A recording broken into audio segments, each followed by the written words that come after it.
Hello students, today we are going to take the more information about the concept of economy. Students, if we look around, every person engaged in one or the other activity. For example, farmers work on their land, laborers work in the industry, teachers teach in the schools or colleges. Do you know why the people work? Generally, people in the society need many goods and services in their day to day life, including food, clothing, shelter, transport facilities, for example, roads and railways, postal services. Means it is clear that an economy exists as human wants are unlimited and the resources to satisfy these wants such as the land, labor, capital, organization, or maybe the skill, technology. These are the scarce. Means economics is about making a choices in the presence of scarcity. Scarcity and choice are important in economics. Then what is an economy? An economy means a mechanism through which the scarce resources are prioritized and organized for production of goods and services. Means these goods and services satisfy the needs and the wants of the different economic agent. Then who are the economic agents? See here, household, firm, government, and external trade or sector. These are the examples of the economic agents. Households consumes the goods and services. Firm produce the goods and services. Government frame the rules and laws for household and firm to operate within economy. But there are the some major problems in front of the economy. What are the problems in front of an economy? First one, what to produce and in what quantities. Second one, how to produce. And third one, for whom to produce. First problem, what to produce and in what quantities. Students, all of you know, resources are scarce and an economy cannot produce everything in an infinite quantity.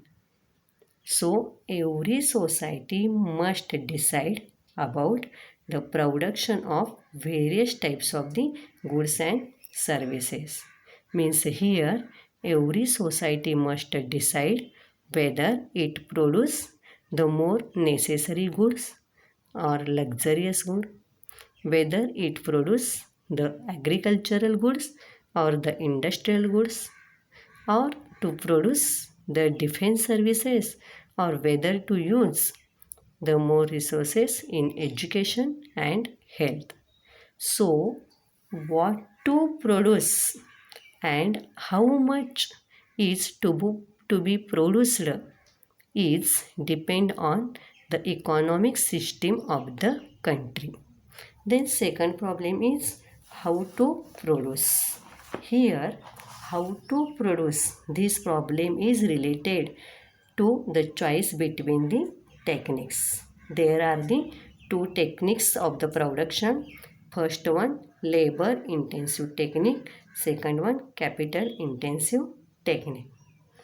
Labor intensive technique in which more labor is used in the production than capital, and in the capital intensive technique more capital is used in the production process. So the choice between these two becomes a problem. Means to use the more labor or to use the machines, means or to available technologies adopted in the production. Means if we use the labor intensive technique, then it create the employment opportunities. If we use the capital intensive technique, then it raises the efficiency. So, society have to choose the right technique of the production between the labor intensive technique and the capital intensive technique, which is depending on the resources and the requirements of the society. Then third problem is for whom to produce. Here this problem is related to the distribution of goods and services. Means how much goods that are produced in the economy and for whom are these goods to be produced, because every economy faces the problem of allocation of the scarce resources and the distribution of the final goods and services among the people. So these all are the central problems in front of an economy. Students, today we taken the information about the definition of an economy, then economic agents and the central problems of an economy.